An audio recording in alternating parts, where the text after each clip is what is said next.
It's already got a bit of a mark there. If you look on his backside, a little round mark there where the tail is swishing now. That probably would have been from maybe a fight with another young bull playing around. Maybe just one day mum was starting to teach him some manners and showing him something and poked him with a tusk. That's something you see a lot with bulls when they reach their sort of late teens. When they get here to 15, 17, 18 years old and they start getting a little bit full of beans, sort of like teenagers with humans tend to do. They sometimes get a poke from other mature ones. Here's another one. To be honest with you, the one we're looking at now, the first 2 days when we started seeing Somali, it was her and the young calf, the one that's sticking close to her, and that one that we just saw in the back there. This one that's disappearing into the bush now is a more recent addition, slightly older bull. This one is probably 14, 15. Come on, gravity. Yes, look at how tall this grass is.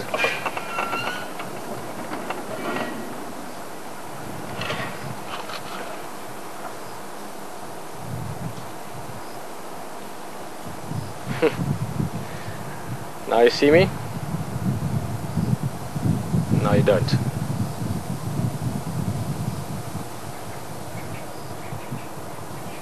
And she's only 10 meters away from us. Yes. If that, yeah. We could have missed them. And I'm aiming straight at her. There's a whole elephant standing there. Carefully, there you can see it through the bushes. Incredible. Yeah, no, they don't want to be seen. They can be invisible almost. It's like how quiet they are, Peter. Yeah, they're very, very quiet. James is talking about now, at the moment there's a lot of vegetation and grass around us here, but they actually have these very thick, almost layers of fat. I mean, it's a bit of a tricky thing to explain exactly, but the toes come down, so they walk on their toes like that, and then the bottom part of the foot, probably about that thick or so, got a thick layer of fat, and then that's got a very hard sort of calloused skin, if you want, the foot around it. And then you see the toes on the front of it, or the nails. But that whole bottom part of the foot, like a big cushion, is this layer of fat. So when they walk, the foot actually expands and sort of moves a little bit like a sponge. And that's what makes them so light. But it also happens to get very wet, and this comes from their sort of early ancestors where they evolved from. When it's very wet, let's say we get continuous rain now for the next couple of weeks or so, the feet actually swell up as well. So it makes them better for walking through muddy areas, or elephant that live in swampy type areas. It gives them slightly bigger feet. So quite handy to be that big.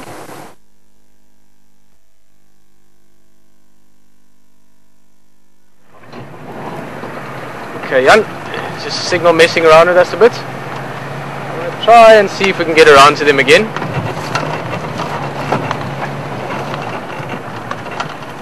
This is a lot of bush here, so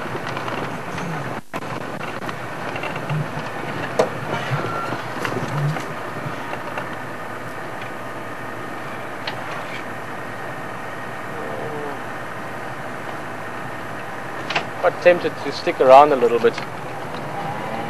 James, what do you think? It looks like they're sort of heading back towards the water.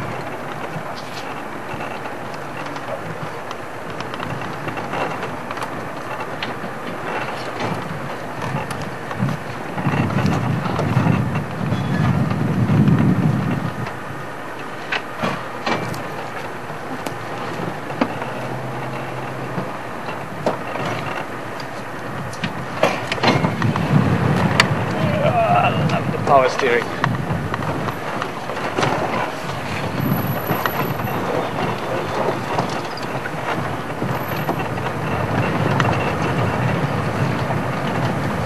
We're just going to spend a little bit more time around here.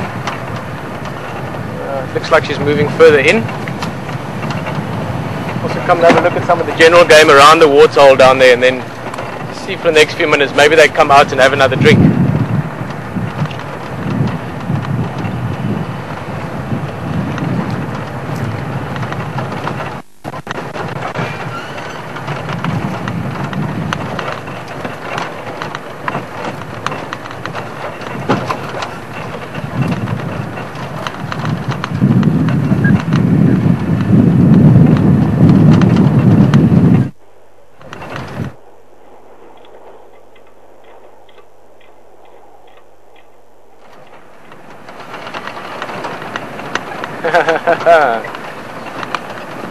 There's Lots of other activity around the waterhole as well. Let's just have a look at that one before they run away. Couchier, if you're from France. My accent might be a little bit bad. Warthogs. Let's try and get down to the closer to the water there.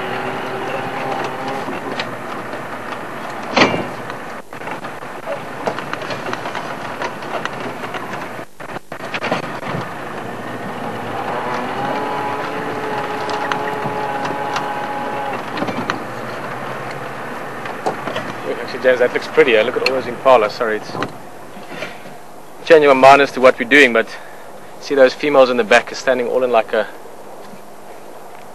Look at the textures as well.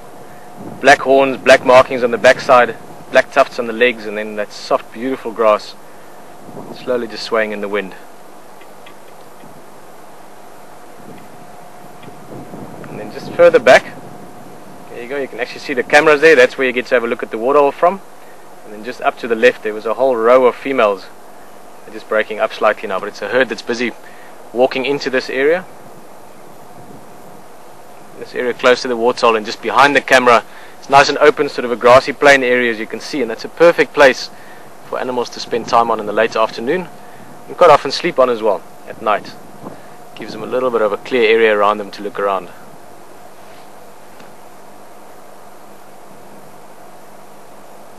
Very, very beautiful afternoon out here. The light is right.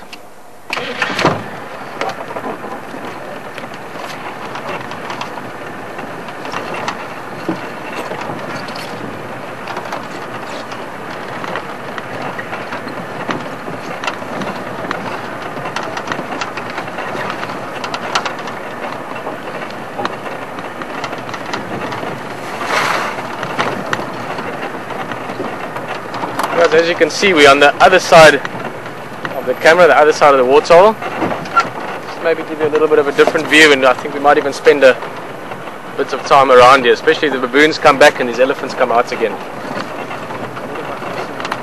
It looks so nice, man. At the moment everything looks nice in this light. I think if that warthog came back it would look pretty. Oh, they can land.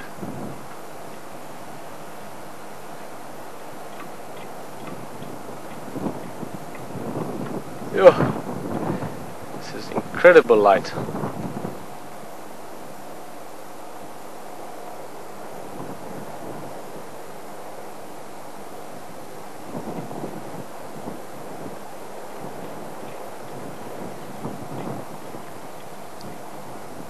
Another one of our sort of usual herd antelopes we see quite often around the waterhole. Quite fitting, maybe, called waterbuck.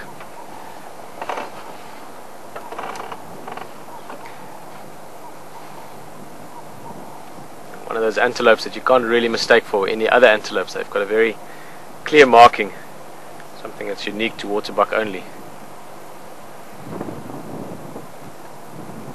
I'll leave it to you to guess what that is.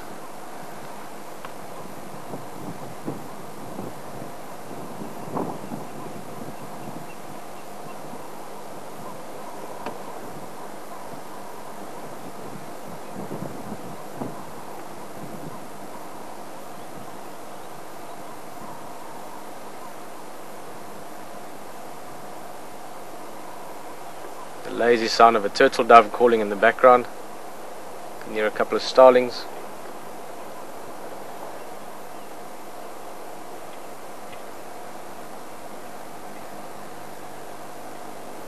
James, this is something very small and you can decide how to show it.